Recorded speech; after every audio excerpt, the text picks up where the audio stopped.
Okay, over to you. Well, good afternoon, everyone. Thanks for joining us today as a part of our first live master series as a part of the ACHA, the American College of Healthcare Architects Town Hall this year, first quarter of 2024. We're excited to share with you a great panel today focused on women's and children's design and how women's and children's design is both being influenced by the healthcare industry and how it's also influencing the healthcare industry. So my name is Daniel Perschbacher. I'm with HMC Architects. I'm a principal in our healthcare practice, and I am joined by Angela Mazzi. And I'm Angela Mazzi. I am a principal at GBBN Architects, where I work in research and medical planning. And we have three fantastic panelists with us today that I'll take a moment to introduce. Our first panelist is Jia Chang, who is a senior architect with the Facilities Planning, Design, and Construction Group with Cedars-Sinai in Los Angeles. Jia has over 19 years of experience as a planner, designer, and project manager for healthcare, academic, and workplace projects across North America. She's passionate about planning and designing environments that support patient and family-centered care. She enjoys working with end users, ranging from children and nurses to hospital administrators. And consequently, she draws inspiration from those who are compassionate and driven to improve the lives of others. She's experienced working at design firms and as an owner with Cedars-Sinai gives her a unique skill set in designing and delivering projects that are operationally efficient, fiscally responsible, and will stand the test of time. Jia, thanks for joining us. Thank you. Our second panelist is Karen Freeman. Based in Atlanta, Karen S. Freeman is an HOK principal and the firm-wide practice leader for pediatrics. With more than 25 years of planning and design experience, she has delivered more than 4 million square feet of healthcare space in her career and has special expertise in and a passion for pediatrics and subspecialty care for children's health. In Karen's new role, the new Pediatric Center of Expertise will expand HOK's work with leading pediatric health providers such as Stanford Children's Health, Nationwide Children's Hospital, and Ochsner Children's Hospital, designing tailored solutions for the specific needs of environments to support pediatric patients and their families. In addition to her work at HOK, Karen is president of Women in Healthcare, a national non-profit that empowers and supports the mentorship and growth of women in healthcare leadership roles. She's a founding member of Women in Healthcare's Georgia chapter, where she served previously as president. During her tenure, Karen and the Women in Healthcare Georgia Board of Directors were recognized as the organization's Chapter of the Year. A frequent speaker and author, Karen's thought leadership has been featured internationally in media outlets including Healthcare Design, Building Better Healthcare Magazine, and Hospitancia.com. Welcome, Karen. Thanks for joining us. Thanks, Daniel. And our third panelist today is Emily Rivera. Emily Rivera is a principal at Marmon Architecture in San Antonio. She is a trusted leader on the project she participates in and plays a critical role in the design team, wearing multiple hats as project manager, healthcare designer, and consultant liaison. While intellectually satisfied by the inherent complexity of healthcare projects, she focuses on the positive impacts design has on patient outcomes and family involvement, easing the stress so often associated with medical experiences. Thank you all for joining us. And let's get started with kind of a level setting question. Karen, why are women's and children's health unique? Why are we designing hospitals just for their use? And where do they overlap in care needs and where are they different? Pediatrics in particular is a very different form of healthcare design.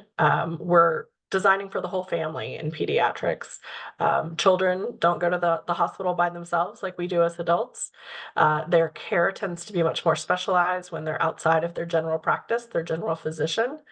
And so we're really looking at a more inclusive environment that supports the entire family through a healthcare journey. And consistently we hear when we're speaking to parents, when we're speaking to family members, that they say when we were diagnosed with something, and it really extends beyond the patient and to the caregivers and to the family at large. By extension, I think that's also true for women's health. While we look at the entire compendium of women's health from maternal services all the way through women's specific services, often those are environments as well that need to support more than just the patient and need to start to include the family unit. There's a lot of overlap when we think about kind of children's health at large, not just pediatrics, but everything from neonatal care all the way through pediatric care. And so that can include everything from maternal and fetal medicine to those first days for neonates, building a relationship on through the pediatric patient themselves. Yeah, Gia or Emily, do you have anything to add to that?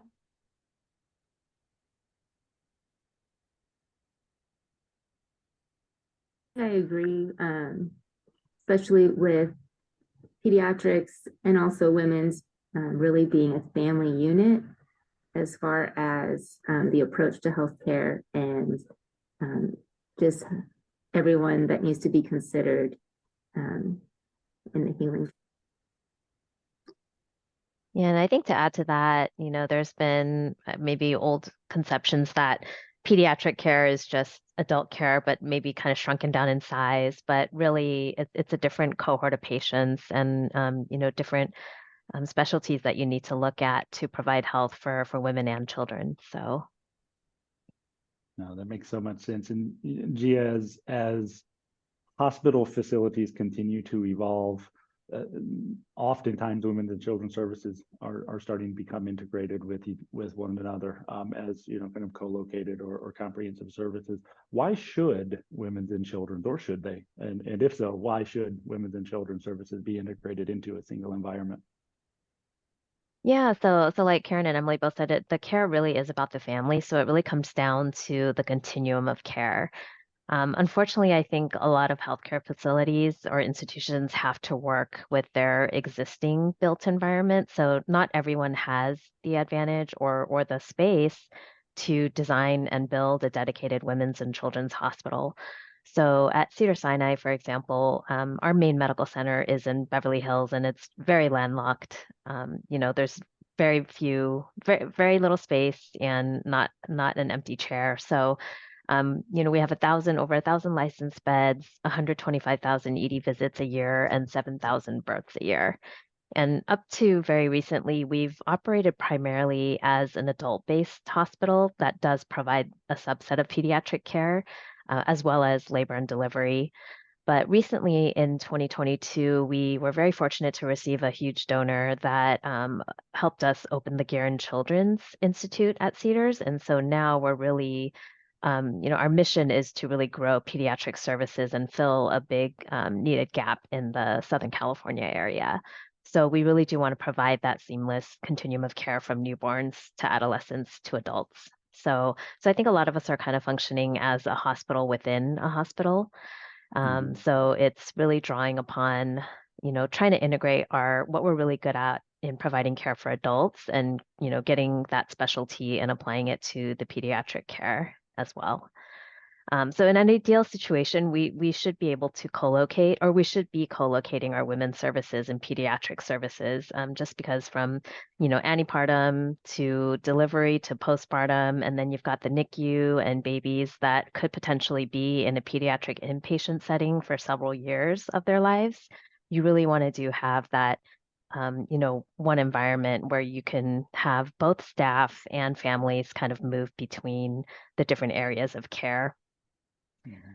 So in 2022, when we did establish our Guerin Children's Institute, we were able to open a really nice new pediatric med-surg unit in a shelled space in our critical care tower. So that was really served a couple functions. We were able to relocate our small-ish pediatric unit, which was previously integrated. It was actually sharing a unit with an adult neuro patient unit, which is definitely not ideal. There was mixing of populations there. You had adults kind of crossing across the peds patients to get to their rooms. So with this new unit, we were able to move pediatrics out and expand kind of postpartum services in the existing hospital. So, we still have our services that are separated into different buildings and different floors, but we're doing what we can to try to create, a seamless environment for our patients. So when we think about that, though, that clearly has an impact when we're co-locating things on how we need to think about siting our buildings and planning our campuses. So Emily, what are you seeing in terms of best practices for that?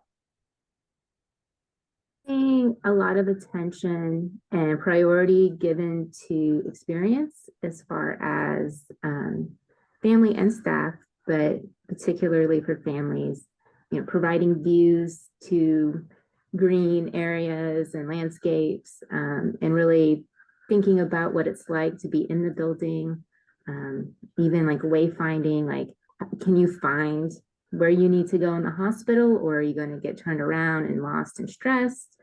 So I mean that applies to everyone, not just pediatrics. But I think with it being, women's and pediatrics, there's a bit more special attention given to those populations.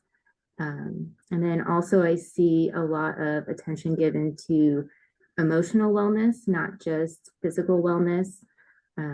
So, while, let's say for a child, you're placing an IV for fluids, they may physically really need those fluids, but of course that's really scary. And so, particularly in pediatrics, there's usually a group called Child Life, and they're the experts at helping explain procedures and what to expect to children. And that really helps support the child and the family's emotional well-being through their journey at the hospital, and just trying to mitigate those negative experiences wherever possible. So, so they could really take all their energy into healing and not being worried about what's happening to them. Yeah, and that's such a good point. I think, we often can overlook those needs. When we were prepping for this, one thing that came up as we were dealing with this issue is kind of equity based, that a lot of medicine was based on adult male population. So what do you all think about how we need to think differently to consider these populations?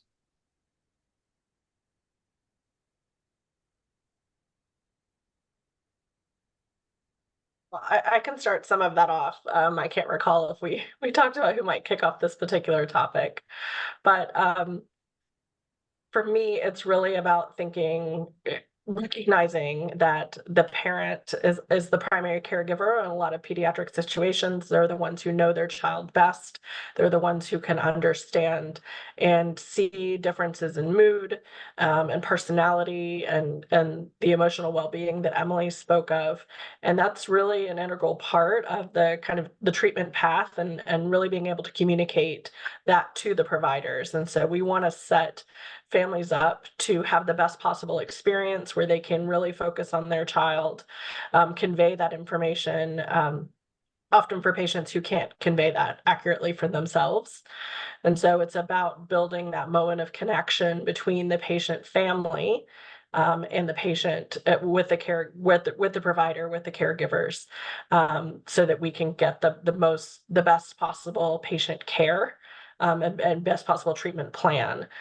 We worked on a pediatric project in my hometown of Atlanta, and my former boss, who's not an architect, not a designer by trade, but is a father, toured the space when it opened, and he said, when you're a parent and your child is not feeling well, and you're taking them to the doctor, the hospital, they're really looking to you to solve the problem, right? Your mom, your dad, you're their parent, and they're really looking for you to make them feel better, and that's all you want to do. And when we can't even find where you're supposed to go, that distracts you. It takes your attention away from the one place you want to be focused.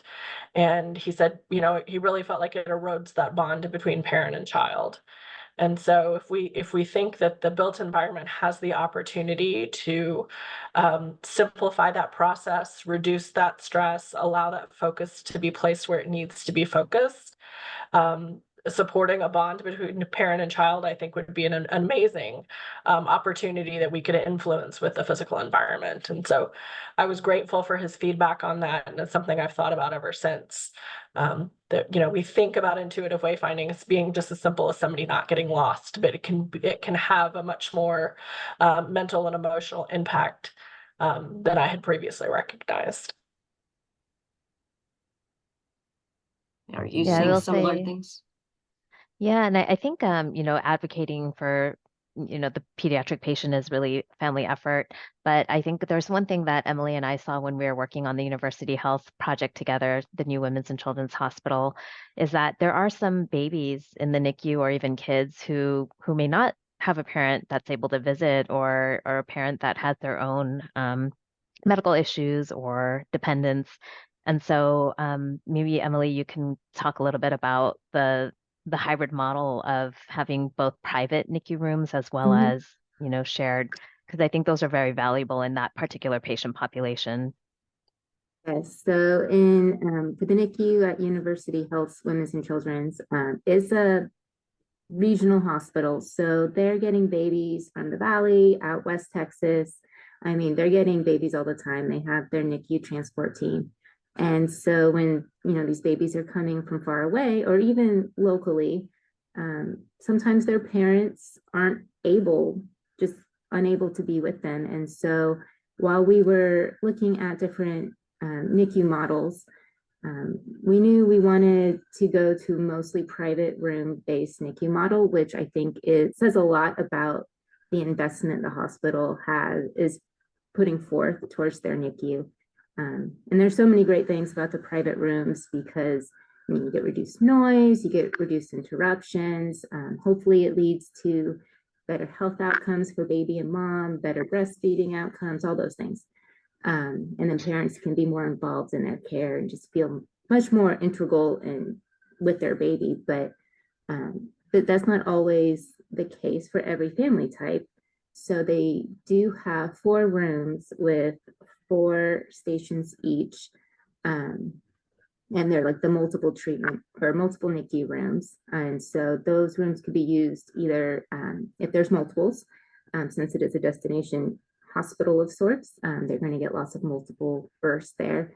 But also if there's a baby from further away that won't have family there as often, they can be in the multiple room and still gain the benefits of hearing speech from the nurses, and the nurses can interact with them more and check in on them more. And so it really helps satisfy the needs for a variety of family types in their situations. Yeah, that's interesting. I mean, there's so much emotional wellness support that goes into it, and obviously, any work that we do in the healthcare environment, there are always cost pressures, there are always space limitations. And Dia, you mentioned your new work that you've been focusing on, but as Cedars-Sinai starts to expand as a system, I'm curious how the best practices that we all endeavor to provide for the customized environments for women and children. How do you approach that from a system perspective while still managing and balancing the cost and space limitations that you may have in each individual facility? Sure. So I'll start with the main medical center because that's where we've been focusing the growth of the pediatric program. So, because we have our different units on different floors and different locations, we've really made a joint effort to combine our pediatric and our women's care teams.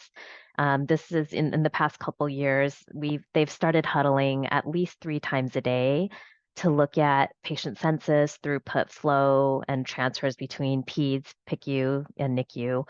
And I think that's really solidified the 2 departments together and made it a true collaboration. And so it's resulted in some great outcomes. The patient experience has gone up for both the pediatric units as well as the labor and delivery and postpartum, which is great. Another thing we did, and this really goes to show what an impact the environment can make, is our labor and delivery and our postpartum is in the oldest parts of the hospital.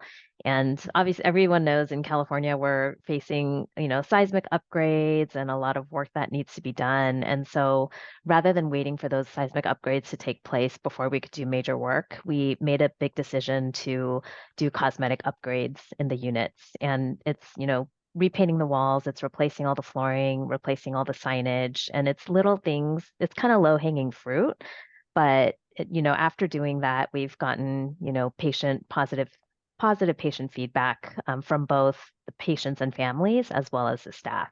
So I think a little goes a long way, and this is going to hold us over for at least a few years until we're going to go in and do the major seismic upgrades. So.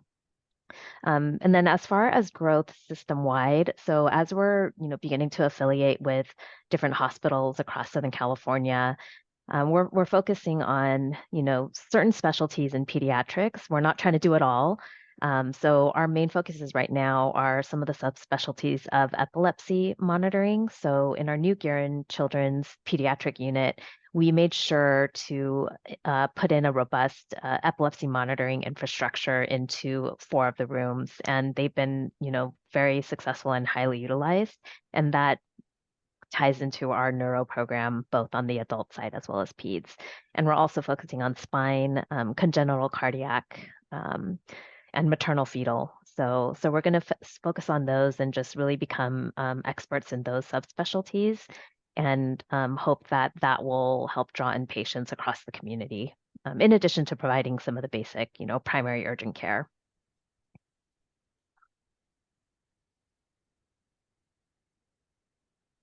Emily, I'm curious to know from you, as Gio was just describing the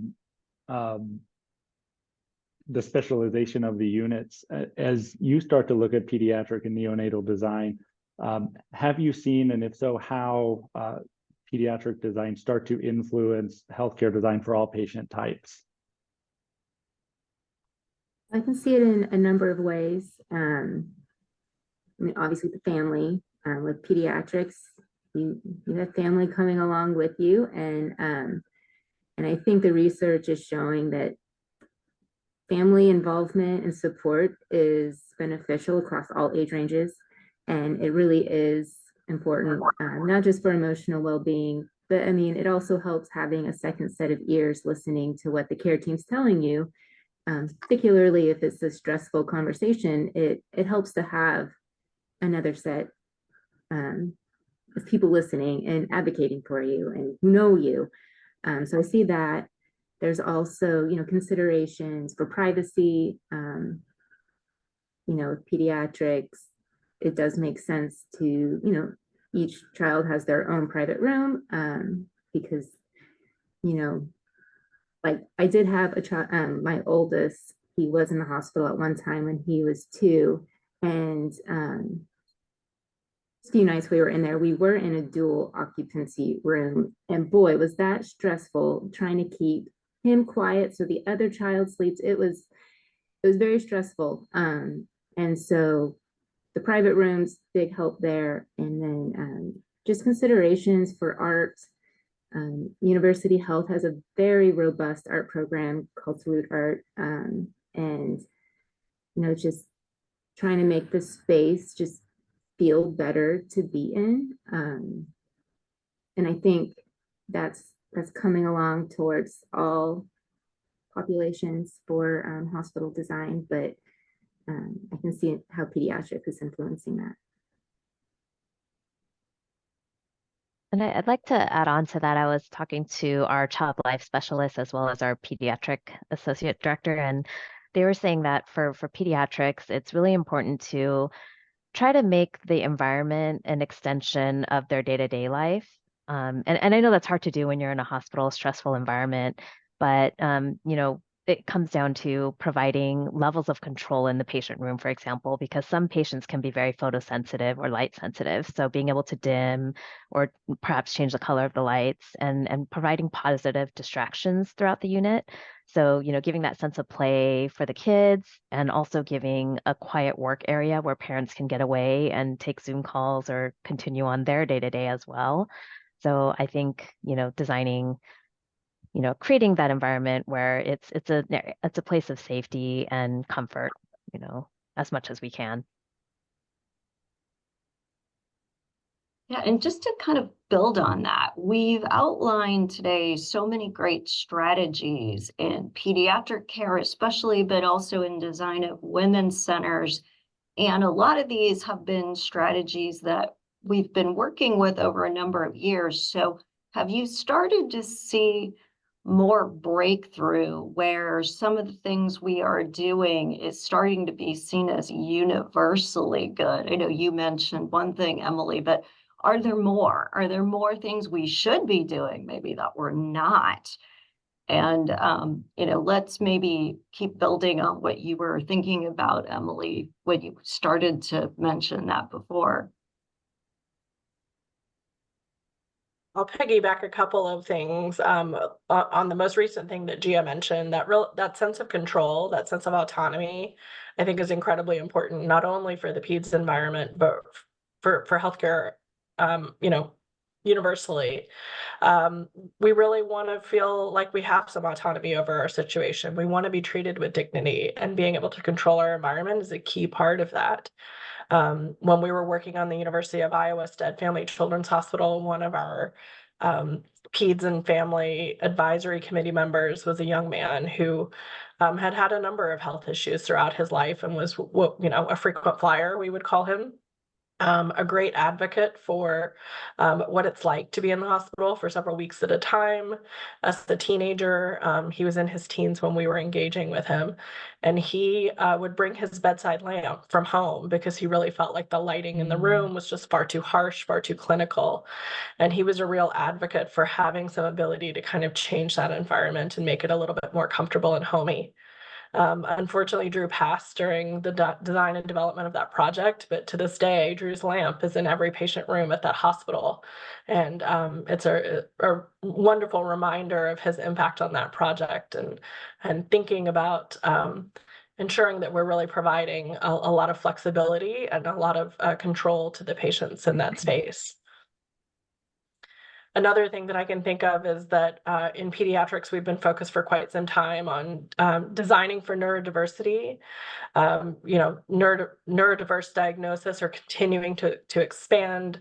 At one time, it was sort of thought to be 1 in 10. I think the current data is 1 in 5. It's really leaning towards more like 1 in 3 who have some sort of neurodiverse diagnosis. And we want to make sure that we are designing the best possible space for a connection between the patient and the provider. And a lot of that is designing a space that is as comfortable as it possibly can be for those with neurodiverse diagnoses. And this I see is now expanding, and I'm glad to see it's expanding kind of into the healthcare workplace. And I think it's been a topic that we've been looking at in the corporate workplace for quite some time. How do we ensure everybody has the best possible environment? But I see the translation of this now, and I'm excited that we're starting to tackle it when we think about healthcare workers. And some of the things that we might associate with neurodiverse diagnoses can be core and critical competencies for our healthcare workers, and things that we should be celebrating and embracing and supporting as when it comes to a working environment. So I'm seeing that happen in peds. I'm excited to see it sort of expand into other regions of our healthcare work. Really thinking about how do we design the most optimal environment for people to do their best possible work, because in the healthcare space, it can be life and death situations that we're ensuring that we're supporting an accurate workplace for. Yeah, when you say designing the optimal environment, what are some of the physical characteristics people should keep in mind? Controllability of lighting, having different situations where you can have a more enclosed environment, you can have a more open environment, so that we can ensure that we're supporting people who are hyper or hyposensitive to stimuli around them.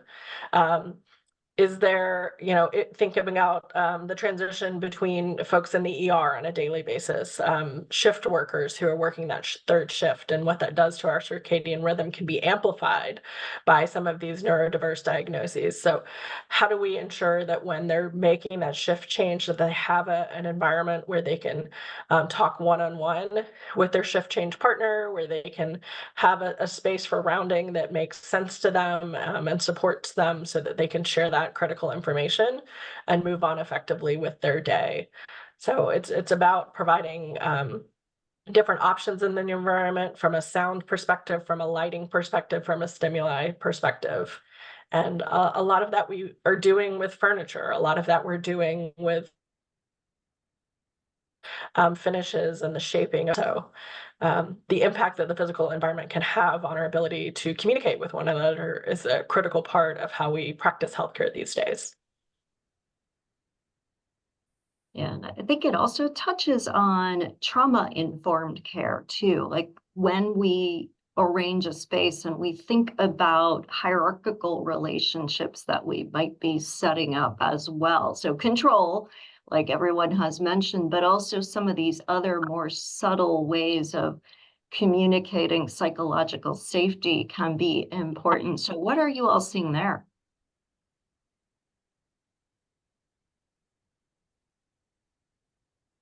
I think something I've Go ahead. seen is trying to have, one-on-one conversations, setting up the room to enable that between the, doctor or nurse and the patient and their family. So they're looking eye to eye and not down. Even in the patient room, perhaps providing a stool or something so the staff member could get down to eye level of the patient and not loom over them. That's one thing I'm seeing that's been on our client's mind as far as that type of interaction.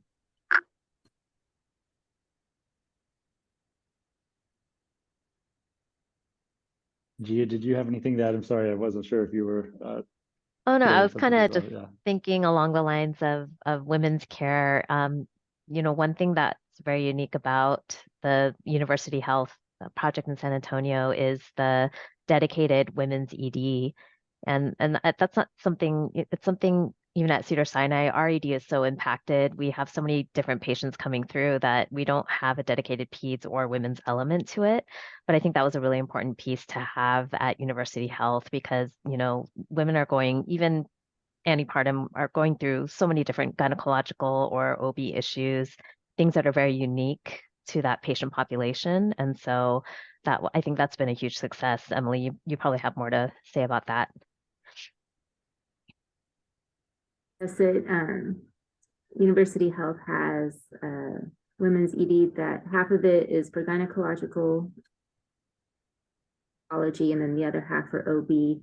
But the way it's set up is they could use either side for either case, and that way they could really respond to what the patient is going through and just be respectful of her feelings and what if she's going through a pregnancy loss or perhaps she's in the middle of like a cancer treatment, they can place her appropriately so the patient doesn't need to hear things happening or anything like that that would negatively impact their emotional feelings at the time.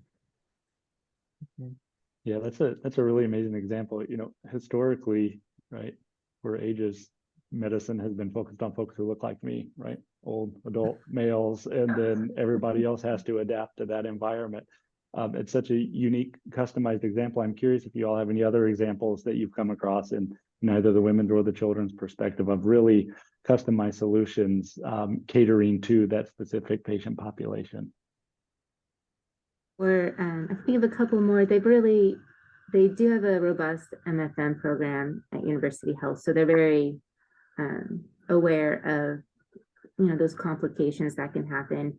And so, for instance, if they do have a floor of antepartum and a floor for postpartum, and they're set up very similarly. So if a woman either their baby's in the NICU or if she's experienced a pregnancy loss, then they could place her in an antepartum room instead of postpartum. That way she doesn't need to hear all the other babies on the floor, which is very hard. And then she can focus on healing herself and being there for her baby in the NICU.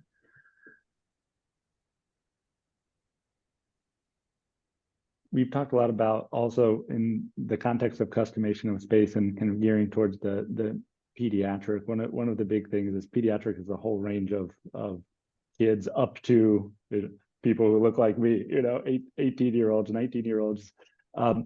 What strategies are you seeing in the built environment that help to differentiate or cater to the wide range of ages and experiences that we see, from the patients that are receiving care there? I think this is a tough balance for peds, and it's something that we take quite personally as architects and designers. The worst possible is to show up in the environment after they've moved in and they've plastered Mickey Mouse everywhere, because they felt like it just looked too clinical and too sterile. So it's a balance between providing something that is childlike but not childish, and also conveying the quality of the care that these phenomenal institutions are providing to their patients. And so we're sort of sending two messages. We're trying to appeal to everything from infants to 18 congenital heart issues. They often stay with their physician until they're in their 40s. So this truly is continuity of care for quite a long period of time. So we're trying to speak to the whimsical nature of children and the imaginative nature and their sense of discovery and play and all of the things that really exist within children regardless of their health status. I've seen children who, unfortunately have never known a well life and still have that same sense of imagination and discovery and whimsy that children who have been healthy their entire lives have as well. So we're trying to balance that between conveying to their family members that this truly is a world-class institution and the quality of care that they're getting is the best possible. And so it's a tricky balance, but I think it's also a really wonderful opportunity for design.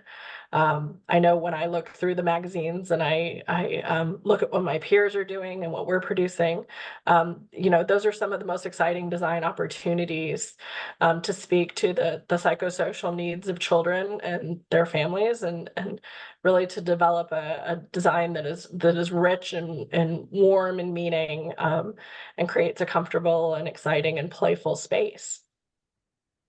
So it's a really I fun agree. opportunity.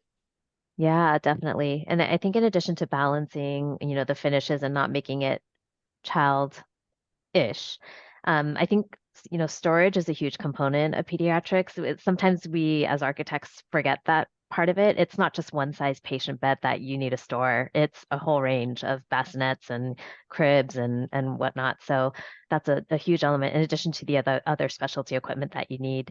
And then technology is a huge piece of this. I think that's where you could really implement technology within the environment. And that's one piece that you can change pretty easily, right? So if you have a big interactive screen and it has a certain program on it and you want to change it the next day or do a birthday message or, do whatever you want, I think that's where a lot of kids from a bunch of age ranges can tap into and relate to. So at the Cedars-Sinai, the new pediatric unit, we have this one wall that is kind of everyone's into social media and creating their own persona. So you go up to it and it creates a little sticker of yourself and you can stick it in multiple places and it kind of follows you around. So I think technology is a big part of it. Yeah, so just to wrap up, as we think about this service line, and we've talked about some of the things that are special considerations and things that by having those considerations have become universal considerations. But looking into the future, what is one thing that you think everyone on the call should be thinking about in healthcare design and looking through this lens? What are some things that are really going to become seminal issues in design? I'll go back to designing for neurodiversity. I think that's a critical issue that has been the focus in the corporate workplace, but is starting to become more and more impactful in the healthcare workplace as well. It's something we've been thinking about for our patients, but not necessarily for our staff. And I think breaking down those barriers and creating those clear lines of communication are an opportunity to really enhance and improve patient care and improve the patient experience. So I'm excited to see us continue to look at that as a topic moving forward. I would say for me, I'm going to touch on the women's health. Oftentimes we talk about it in relation to, the labor and delivery process and recovery, but I think women's health in general is a very understudied and underrepresented part of the medical field. First Lady Joe Biden, she announced at the end of last year and visited Cedars-Sinai, announced, I think, $100 million initiative for women's health research. And that's very exciting. And I think we're just starting to scratch the surface. But I think, this focus on this unique subset of population is, has a long way to go. And it's a very exciting future for healthcare design. What I find exciting in the coming years and what I've seen in recent research, and this is more, it is drawing from my own experiences with motherhood and just the alignment of what the research shows, aligning with what feels right, what instinctually is right. Like, particularly with newborns and couplet care specifically, it feels right to have your newborn with you at all times. You don't want to be separated. Your baby's crying, it feels right to comfort them and hold them. And then as as they grow, if your child's sick, it feels like all the things that just instinctually feel right that make us human. The research is starting to show results of like quantifying how beneficial it is. And so that's just really, I don't know, invigorating, or it's really nice to see that what feels right as like a human is also producing results, and we should listen to that. Yeah, caring for that agree. whole person. I'm left with just thinking that even in the, in any adult environment, we could all probably use a little bit more whimsy and a little bit more play in our environment. I agree. Yeah. Well, Are I we think able to ask questions? we sure can. Yeah, absolutely. So I think with there, that's Should it. I go That's a great- first? Yes, you were the first I was going to call on. Yeah, absolutely. So if we have any questions from the group, let's please take a few. Karen, you just mentioned neurodiversity, which I find really interesting, especially as you talked about it in the workplace as well. Can you give any specific examples of design solutions that you're coming up with as you try to design for that particular population? Yeah, so I think for me, it comes down to how do we create that best possible connection and convey information to one another best. That's how we're going to get our best treatment outcomes, when we feel like we have the comfort to speak about the symptoms that we're experiencing, that we're in a position to receive the information that we're getting from the provider in a meaningful way, that we can kind of digest it. And so it's all about creating a space in which we are minimizing those other distractions, those other either sources of stimuli or lack of stimuli. So I think I mentioned previously, thinking about the lighting of the space, or the Right. ability to kind of control lighting of the space, more natural environments. I know there's been a ton of research for a long, long time, and that's why it's integrated into FGI now, that we need views and daylight from key spaces within healthcare systems. But that can also play a key role in our ability as humans to process that space.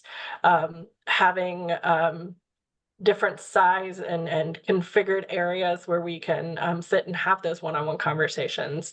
Are they more enclosed? Is it a more private environment?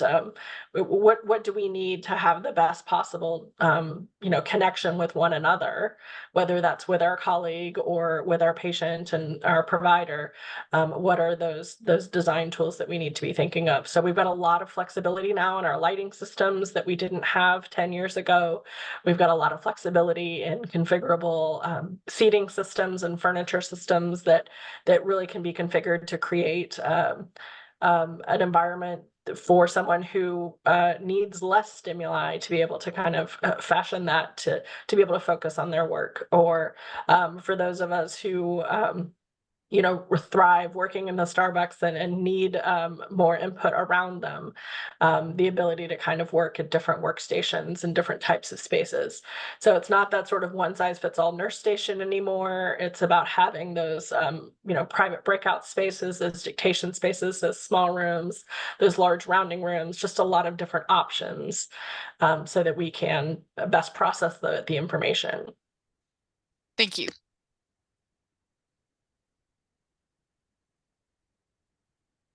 Don't see any other questions, but I'll give it another 10 seconds here if you have one. Now is the time. Okay. Well, we will. Hey, quick question. Oh, okay. Explain some of the things that you've done in your hospital settings for neurodiversity besides different type of spaces, quiet and controlling glare and light, or, you know, ones with activity. Is there anything else that you've done?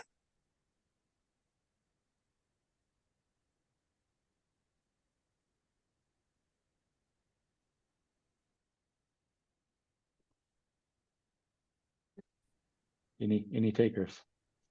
I wasn't sure that was directed to That Karen. kind of sorry, is my hotel Wi-Fi cutting out on me here? So I'm thinking that was probably my issue.